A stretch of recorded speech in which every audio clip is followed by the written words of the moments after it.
Well, hey everyone, my name is Nathan Jones, and if you're new here, welcome. I like to talk about all things movies, specifically Blu-rays, and today I'm going to talk about the ABC Movie Challenge that I did for the month of April and a little bit of May, because I just took a little bit of time, because it took me a while to watch all these films. So what the ABC Challenge is a challenge where I watched a lot of unwatched films on my shelf, starting from the letter A all the way to the letter Z, and I also added a number into that too. So there's 27 titles that I want to talk about. I've seen all of them for the first time except for one of them because I've seen most of the movies with the letter X. And also, if you're not new here, you might notice I don't have a beard. It's mainly because it's summertime and it's really hot. It's starting to get really humid where I'm at. So I'm like, you know what? It's time to change up the look. And I also realized that I'm getting a double chin, so I need to start working out more. But anyway, besides that, let's jump into the titles that I watched for the ABC Movie Challenge. And if any of you jumped and joined along, I would love to know what you chose in the comment section down below. But anyway, these are all recommendations that I'm going to be talking about. Some of them I would recommend, some of them I won't. I'll let you know as I'm going along through it. But it was a fun process just going through a lot of films that I've had on my shelf for a long time. And so that's the whole reason we do this challenge. So let's actually go backwards. Let's go from Z to A into that number at the very end. So anyway, let's jump into the letter Z, starting with a 1962 classic. All right, so that classic is actually the first film in this entire box set. It is the Zatoichi box set. It is The Tale of Zatoichi, which starts with the letter T, I suppose, but I decided to, a little bit cheat and get the letter Z in here, because Zatoichi is the whole name of the whole entire thing, right there. There it is. I have the booklet with it as well. So The Tale of Zatoichi, which is the first film in here, it tells of a blind swordsman in feudal Japan, and it is a really fun film.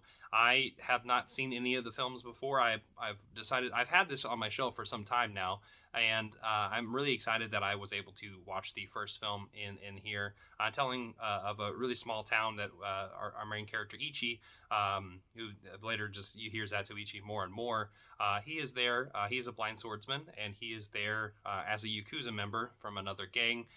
He meets a couple of casting characters, and and all that brawl ensues kind of near the end of the whole thing. But I think this is a really good companion piece to a lot of early Kurosawa, or at least in the 60s sort of sense. But I'm excited to watch more of these films, and because there's 25 of them here, and the first one is The Tale of Zatoichi, which is a really great one. So it was a really fantastic watch. And if you haven't seen this box set, I definitely recommend checking it out, or at least looking into it, because there's some fun films in here. So the first film I watched was The Tale of Zatoichi, and I highly recommend it. All right, so we're now to the letter Y, and to a film that actually has not come out yet, just per se, or it may have just popped out, but it is Yakuza Graveyard from Radiance Films. This is a film that was sent to me by NVD, and I am very, very excited about this movie. Kind of following along the lines of how The Big Time Gambling Boss was for the Radiance film release, that is very similar to it. It's directed by Kenji Fukasaku, who, may have done some, little things, like this one, or, films like this. He's definitely known for some crime films and some fun films nonetheless. But this is a really fantastic release, and is one of the earlier films. 1976 is when this came out. And so this was right around the time of Battles for Honor and Humanity, Without Honor and Humanity, and that whole entire line of films. But I thought this was a really interesting take. We have our main character right here, who is kind of walking the lines between a Yakuza and a policeman. He's like an undercover policeman, but he's also, like, people know he's a policeman. But he is kind of somebody who not everyone, you can tell that he is a shattered human, one that you can have things that you like about him and things you don't like about him. He is definitely very violent, and wants to punch things as many times as possible all the time. And I kind of like that about this character, because it kind of gives more of that raw and grittiness to the films for this time period. And this is a very spastic film. It's all over the place. I love the camera work in here. It's very energetic. There's a lot of casting characters that, like I said, there's a lot of flawed people in this, and you love to hate. And I think that's what makes it so thrilling, is to watch a Yakuza film like this kind of unfold. And there's also a lot of really great musical scenes in this as well, and there's a really great score. And I think the main character right here, who is played by Tetsuya Watari is really, really fantastic. And it's a character that it almost reminds you of something like The Long Goodbye, right? You have this character that you really kind of like to hate and kind of feel a little bit tragic for. But anyway, Yakuza Graveyard, really great release from Radiance Films. Thank you for sending it my way. It has really great special features in here as well. And I think people should definitely enjoy checking it out sometime. So this is a release that's on your radar. I highly recommend it. All right, so for the letter X, this is the film that I have seen before because I don't have very many films in my collection with the letter X on it. But I watched X2, X-Men United, right? This is a classic film from the early 2000s. This is really a great film that is one of the early Marvel films that I enjoy quite a bit. In fact, I consider this one of my favorite X-Men films. So I really enjoyed this film. Damning the director, of course. We have really great performances by Logan in particular, Hugh Jackman. We get more in depth with his character. You get more in depth with Cyclops and Jean Grey, and even Professor X, and a lot of the cast and crew who are kind of the younger side of things, right? So you have people like Rogue and Iceman and things like that. They grow a little bit more in this film, and you can see it's going up to X-Men 3. So it's a really fun movie. If you've not seen it, I'm sure most of you have. But yeah, this is my letter X. I chose X2, X-Men United. All right, so now we are to the letter W, and this is a film that came out a few years ago, directed by Trey Edward Schultz. And I had been wanting to watch this for some time now, but I finally did, and man, this floored me. Talking about Waves. Right here, Waves has Kelvin Harrison Jr. in it, who is our father in this film, and he is incredible in it, and also just really hard on his kids. And you can see that Lucas Hedges is in it as well, in a minor role. It's a major role, but it's the latter part of the movie. We also have Taylor Russell, Alexa Demi, Renee Elise Goldsberry, and Sterling K. Brown. So this film is about a family and the brother and sister in particular. The brother kind of goes down a really dark path, like I was saying earlier, with Kelvin Harrison Jr.'s character, the father. He really pushes his son to the limit, and you see that, and the repercussions that happen to the family later on with the sister as well. If you've not seen this movie, just prepare yourself. It's a heavy one, but it's an incredible one, and I highly recommend it. So Waves, really great release, and I'm glad to have it. It's also an A24 film, if that's a selling point for you. All right, so now we are to the letter V, and this is a documentary. It came out on the Vinegar Syndrome website. It is actually ETR, one of their partner labels, and I'm talking about Vinyl Nation. And I held it like this, just so I can do that little Vinegar Syndrome thing, right? But Vinyl Nation is a really great documentary talking about the revolution of vinyl, how it's kind of revamped and really been rejuvenated over the last few years, last decade probably, a little bit more than that maybe, with CDs declining and just physical media in general. So if you are a fan of physical media, which I know most of you are, I think you might find this intriguing. And it's a really great release. It's a very bare bones release. There's not very much, I don't think there's really any special features on this thing. It's just the disc itself and the documentary. But it's a really cool release, and I really like the artwork right here. I love seeing this, and I also really love how they showed how vinyl was made. I think that's really cool too, and I think that's a process that a lot of us are not super accustomed to. So it's a great release, and it's a fun movie. It's a good documentary. There's nothing really new here, but it really shows you how passionate people are about these kind of things, and I think most of us would know what that's about. So Vinyl Nation, check it out if you haven't seen it. All right, so next we are to the letter U, and I'm talking about a 1954 film from RKO. It is on the Warner Archive label, and it is Underwater. Right here. It almost looks like there's Super Scope. It's almost like a 3D thing right here. Jane Russell is our main character. Howard Hughes presents it, but it's an okay film. It's a film about Jane Russell and a lot of underwater scenes with some scientists. There's not really much going on for this movie. It was one that really didn't hold my attention too well, but I really enjoyed the 50s drama. It definitely felt like it could have had a little bit more adventure to it, or at least a little bit more thrilling aspects of it. There was a shark. There's like some shark scenes in here that are okay, but it really is just about a group of characters who are pretty much striking gold on some hidden treasure underwater, and there's just not very much. There's not much to it, and that's the one thing about this movie that I just didn't love so much. But it's definitely a fun movie to watch, but I wouldn't highly recommend it. But if you haven't seen Underwater, I'd say check it out if you want to, but if not, it's okay. So that's my letter U. All right, so now we're to the letter T, and we're going to talk about a film from 1931, and it is a silent film from F.W. Murnau, the one who did Nosferatu, and I'm talking about Tabu right here, and this is a really fun one. I really like this film. It is actually, so F.W. Murnau, he combined with Robert Flattery, yeah, who did Nanook of the North, which I still haven't seen. I have it on my shelf.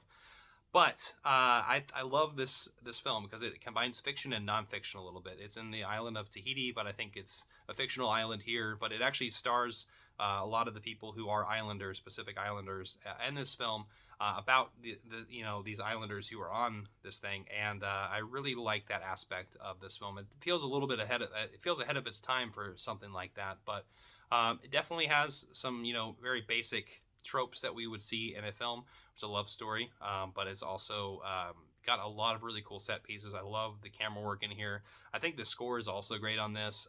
There's just a lot of really great stuff from this Eureka release, and this is also on King Orber, I believe, as well. So, but if you haven't seen Tabu, it is definitely a really fun film to watch.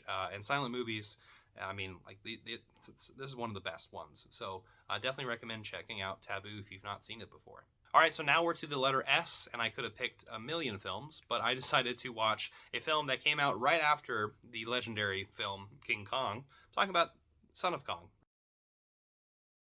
right here. And this is actually, I think, a year later, 1933, when this came out.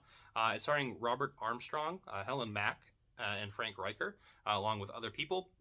This is a film kind of just starring the aftermath of King Kong, right? And them going back to the island, and more tomfoolery exists. But it definitely has some backwards things. I was talking about Tabu has some forward-thinking things. Of course, I mean, this is the 1930s, so you'd see a lot of things where you would have characters who are caricatures or stereotypes that exist that are unfortunate. But Son of Kong, this is a movie that was just okay. It was kind of along the lines of Underwater, at least in terms of excitement.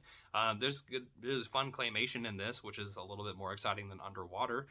So I definitely recommend it a little bit over that, but it's not a really great movie at all. But if you haven't seen that, or if you're a fan of King Kong, or just, I think, stop motion in general, I think you could have a good time with this. But it's just one of those short films that I really wanted to watch, and I've had it on my shelf for a while, and it's really cheap. So if you've not seen this one, check it out if you're interested in those things. Otherwise, I would say pass. But Son of Kong was what I picked for the letter S. All right, so now we're going to the letter R, and I chose a film that I've been wanting to get on Blu-ray for a while, and I somehow ran into it, and I'm super happy I did.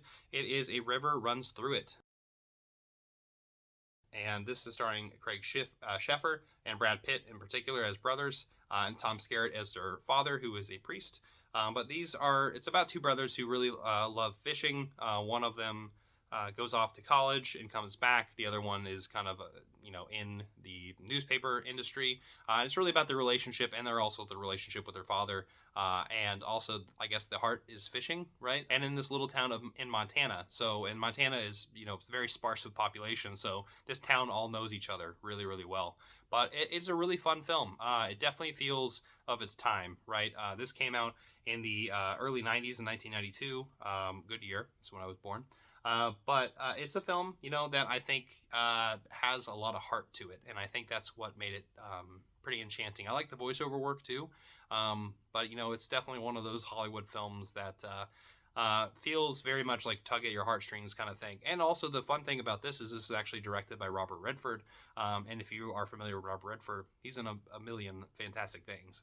But yeah, this is a really fun movie, and if you ever get your hands on it, you can get it. Don't pay an outrageous price for this. I hope it comes out on 4K sometime, or if you can watch it somehow on some kind of streaming service, I definitely recommend checking it out sometime. So A River Runs Through It was what I picked for the letter R. All right, so now we're going to go to the letter Q, which this actually just came over in the mail from Curzon Films. I just talked about them, with this release right here behind me, that awesome Kieslowski box set.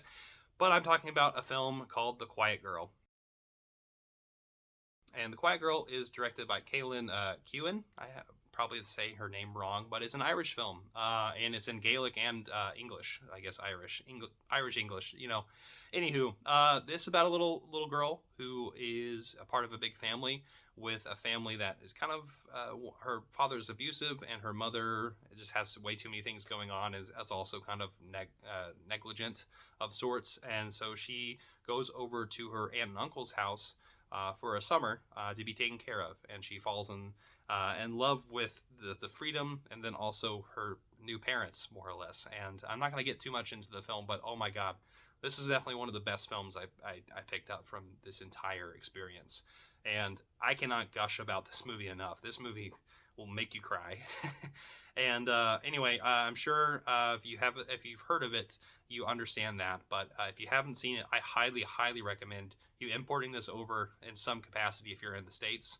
But if you're in the UK, obviously get this film because it's just phenomenal. But it's not very much on in terms of special features, but this is actually the alternate cover here. I'm going to show you the other cover right there, which is right there. That's The Quiet Girl. It's just got too many things going on. I really love the simplicity of turning it around right there.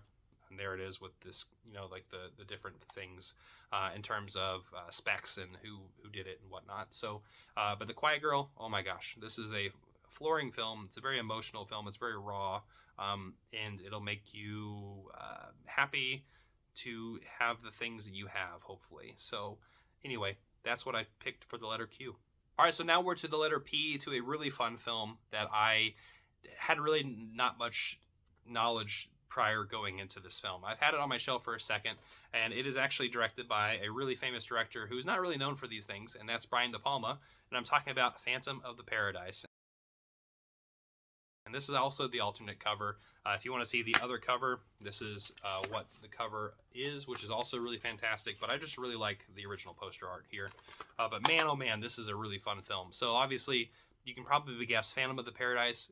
It's a play on Phantom of the Opera, but it feels very retro and of its time because it came out in the early 70s. So it definitely feels different than you would expect from Phantom of the Opera, which is a more Victorian era or at least more Baroque era of things. But this is a really fun film. It's got some body horror in it as well, some sexual tension that is a lot more present, and really bombastic songs, and it's just a really fun production. I had so much fun with this film. This is a movie that I didn't expect it to be as fun as it was, but it certainly really surprised me, and I love that about it. And highly recommend this one. And it's got a really ugly creature who is the Phantom, I suppose.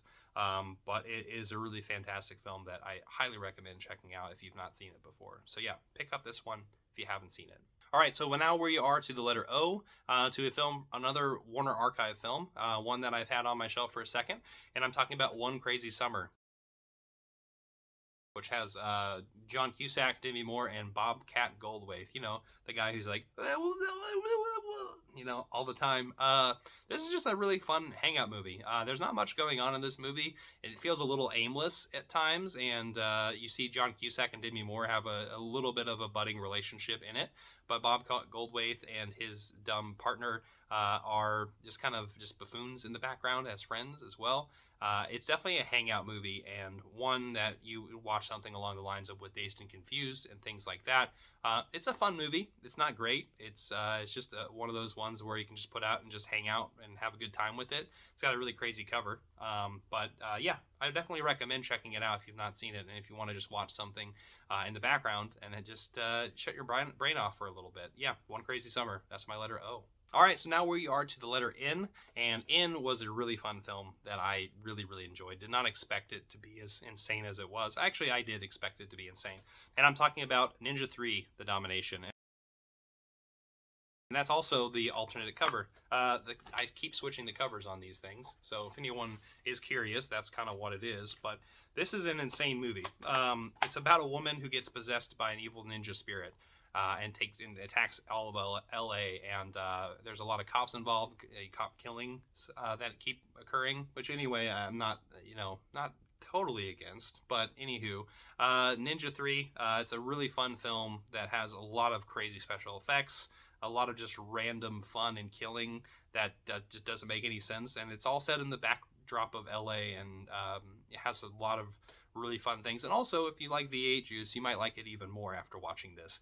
Ninja 3, and then also the special features on this. This is a Scream Factory edition. This was a blast. This is one of the funnest films that I watched, along with like Phantom of the Paradise. So check out Ninja 3, The Domination. If you've not seen it, you are in for a treat. All right, so now we're going to the letter M. Just like S, I could have picked a million things, but I chose a film that just came out recently from Second Sight, and it is a 4K release, and I'm talking about Martin. Right here, I actually got Martin from Diabolique DVD, because I believe this is not available in the States, but you can get it through Diabolique or like Orbit DVD and whatnot. But this is George A. Romero's Martin, so it has a bunch of special features attached to it as well, which I watched several of them. I didn't watch everything. But Martin was an interesting film. I did not expect it to be the way it was. It definitely feels almost like a B movie vampire film that feels a little bit incomplete, and I think that was kind of the point a little bit, and I guess how it's set and structured. I think there's a lot more people who have better thoughts on this film and have a little bit more ideas and discussions that they can talk about, but this is a film that I enjoyed. Would I pay the premium price for this release again? Probably not, but I still had a good time with it, and I think there's a plethora of really great special features on here that kind of just give it more context and the time and place that it came out. And I am a fan of George A. Romero, and so of course I wanted to watch something like this. And but yeah, it definitely is an unorthodox vampire film, but it's certainly worth a watch of some sort. Just be careful on paying how much money you want to pay for it if you just want to check it out. All right, so now to the letter L, to a film from David Lynch, who I am kind of haven't seen everything from him, so I'm kind of wishy-washy about it, but I really like this film, and I'm talking about Lost Highway. On 4K from Criterion. This is from 1997, which was pretty much the decade for Lynch, I feel like, with a lot of hits until the early 2000s as well. But yeah, this film looks pretty good on 4K, and I think Criterion did a really good job with this. But this is a film that's a little bit indescribable. There's a lot of voyeurism going on in this movie, and a lot of almost like nightmarish dream sequences, which you'd expect from a Lynch film, right?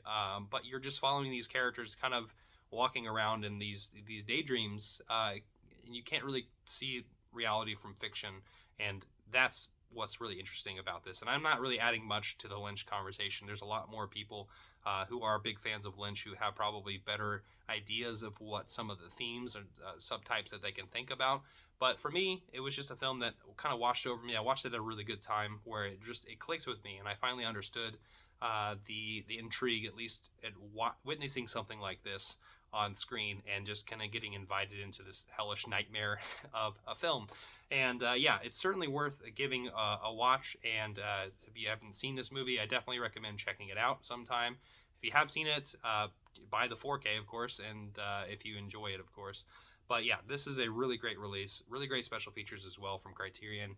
Definitely highly recommend this one. Lost Highway, David Lynch. I'm starting to change my mind a little bit. All right, so now we are to the letter K, to a film that's going to be hard to pronounce, but it's another Criterion film from 1983. It is Koyaanisqatsi. Koyaanisqatsi. Anyway, I'm just uttering the chant that happens in like the first 10 minutes of the film. This is a phenomenal piece of work. So there's a lot of images and technology. So I guess the translation of this film, it more or less is like the destruction of Earth, or at least things that are natural. I could be butchering that a little bit, but that's kind of the gist of what I got from it. It explains that at the very beginning of the film.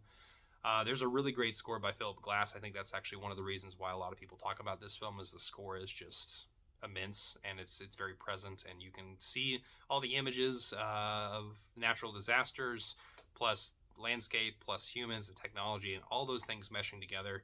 And I think it's just a really visually stunning film, both visually and aurally, where you're hearing these things. And I think this is a really great release, and I can't wait to watch the other two films in this box set. It's the Qatsi trilogy from Criterion. I have it in another room, but it is a really great film that I highly recommend checking out. It is a film that almost feels like, if you've seen Baraka or something like that, or Samsara, I think you're going to enjoy something like this. So Koyaanisqatsi. Really great film. Check it out. All right, so now we are to the letter J, and J has a really fantastic release that actually goes all the way back to Movie Chatter, recommending this years ago. And I'm talking about a film from Park Chan-wook, and I am talking about JSA. Right here, Joint Security Area. And it is about, the film is about the borderline between North and South Korea and a friendship that develops between the two sides with some guards. And it's kind of the procedural that goes back and forth in time, trying to piece together what the hell happened. There's an event that happens near the beginning of the film that also periodically checks in as you're watching the film. But it's a really great drama, seeing the different sides of this horrible situation that's been going on for well over 70 years, and probably even longer than that, in terms of, not in terms of like the nations itself, but the divide that happens. But it's crazy.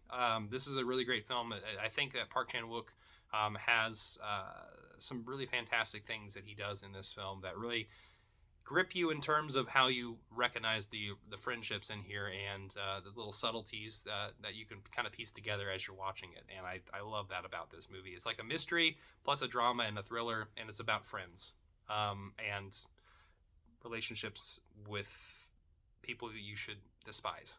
And I think it's just a really great release from Arrow, and I think everyone should watch this movie. It's just incredible. It's one of the best films I watched in this entire challenge. So yeah, this is the letter J for me. All right, so now we are to the letter I, to a classic film that I've been wanting to get for a long time. In fact, I got it for Christmas last year, and I'm really happy I did. It's from Olive, actually. It's Olive Signature. It's the original Invasion of the Body Snatchers. And I love this release. And there's that. It has a lot of special features on here. I only watched a little bit of it, but this is from 1956, sci-fi classic, just like The Blob, if you've seen that film. There's a lot of Cold War paranoia going on in this, and I love it to death. And I love how this movie shows you that yourself or your friends can be the enemy, and in a very subtle way too. Or just and all the people in this, like the people who turned into pods, right, and that are getting switched over into aliens. If you've not seen that, that's kind of the gist of the whole thing. But they're kind of reasonable. they're not that violent. So they're just kind of, they swarm a little bit, but it really is kind of crazy how you see that. And this movie ends in a crazy manner. So if you've not seen the original Invasion of the Body Snatchers, it took me this long to finally watch it. I love the 70s version of it a lot. And also another classic film. Both of these movies are just really great. It's one of those films where like the remake is just as good. I like it a little bit more than the original, but like they're both so iconic. So yeah, check out this movie. I don't know if you can get the Olive film release. It's a little pricey, but I hope it someday comes out on 4K or something from like Kino Lorber. That would be fantastic. But if you've not seen this movie, check it out. It's a really great science fiction classic from the 1950s.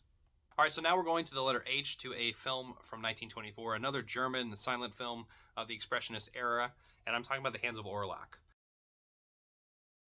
And this is directed by Robert Wien, or Wine. I don't know how to say his name. But it is a really great film. It's about a concert pianist who gets in a train wreck and has to have his hands worked on, and he gets his hands replaced by somebody who was executed on death row, a murderer's hands, and so the hands have a mind of their own. So this is one of those early examples of that story that we've seen countless times in other things in a fiction. I really love this movie. The score on this really rubs you the wrong way, just because of just how many squeaks and like just high-pitched things that are going on in the background as you're watching it. That's what I love about silent movies. I don't think I mentioned that as I was talking about Tabu. That's what makes silent films so fantastically fun, is that you are seeing a lot of the expressions play out on screen, but like the scores accent that. And a lot of those scores, especially from Eureka, who have been putting a lot of these fantastic releases out, they have the original scores, and they also have interpretations from people who restored it, or different composers that came together and put it together. So that's what I love about these releases. But The Hands of Orlac, really great early science fiction horror film that I highly recommend checking out if you've not seen. Eureka's on a roll with their silent films, and Hands of Orlac is another great addition to the collection. Letter H, Hands of Orlac. All right, so now we are to the letter G, and this is one of two epics that I had on my shelf for a long time that I wanted to watch, and this movie is a doozy. Let's see, what's this? What's the runtime of this film? I'm looking for it right now. It is 191 minutes, so it's a little bit over 3 hours, and I'm talking about Gandhi. Wow. Ben Kingsley as Gandhi is, I mean, I know a lot of people have talked about it in the past, probably, but he does a phenomenal job as Gandhi. Like, it's just a really great job as Gandhi. It's really just telling of the story of him as from like a lawyer working in Africa all the way up to where he became the legendary, you know, person that he was, the person who really cared about his people in a very peaceful way, trying to get rid of colonialism in his home country. And yeah, this just is a really groundbreaking release. There's not much more to say. I know a lot of people have seen this film before, but it's one that it took me a while to watch it, and I finally did, and I really loved the set design. I didn't mention that this is actually directed by Richard Attenborough, who we know him and his brother are really big deals in terms of Jurassic Park or something along the lines of Blue Planet or Planet Earth. You know, we love these Attenboroughs, right? And Gandhi is another great film from Richard, at least. So yeah, highly recommend checking this movie out if you've not seen it before. It's a really great epic film. It's a really great biopic. I think it's a fun one. And yeah, Gandhi, check it out if you've not seen it before. All right, so next we're going to go to the letter F, to a blaxploitation film that I've had on my shelf for far too long, and is a classic film that a lot of people have seen. I'm talking about Foxy Brown. Pam Grier, one badass woman right here. I don't think that's exactly how she said it, but anyway, she is phenomenal in this film. It's about it's a crime film. It's a blaxploitation film. I watched Coffee not that long ago for the first time, and I was really enjoyed what I saw in that, at least in terms of justice, right? A lot of hard things to watch in this, and there's actually a lot of hard things to watch in Foxy Brown too. There's some really gruesome things that happen to her and people that she likes and loves. So, but anyway, she's really fantastic in this. She kicks ass. It's a fun film. It definitely feels very 70s, as you would. But if you've not seen Foxy Brown, give it a watch, man. Come on. What are you doing? Check it out. Foxy Brown. All right, so now we're going to the letter E, to a film from 1962. It's a French and Italian film that is a joint film, and I'm talking about Eve. From Indicator, or Eva, I guess, in the States. Starring Stanley Baker, who is a Welsh actor, and Jean Moreau, who is our main character in Eve. She is a woman who pretty much uses Stanley Baker for sex and money. And our main character, Stanley Baker, is kind of a piece of shit. He definitely has a Sean Connery type of esque to him, Cary Grant in some movies. That's kind of what it seems like. But there's none of the people in this film are very nice, and you don't really like them that much. But it's directed by Joseph Losey, and who has made fantastic films in the past. And there's a lot I need to see from him. But Eve was a really fun film. I enjoyed it. It definitely has a really jazzy side to it, and I love the locales. Like I said, it's a joint film. There's a lot of things filmed in these countries, and I really enjoyed that, and I like the back and forth between Baker and Moreau. So but yeah, this is a really great release from Indicator, and I definitely recommend it. So check out Eve/Eva if you want. All right, so now we're to the letter D, to a horror film from 1980, and it is a film that I have on Vinegar Syndrome, and I'm talking about Deadline.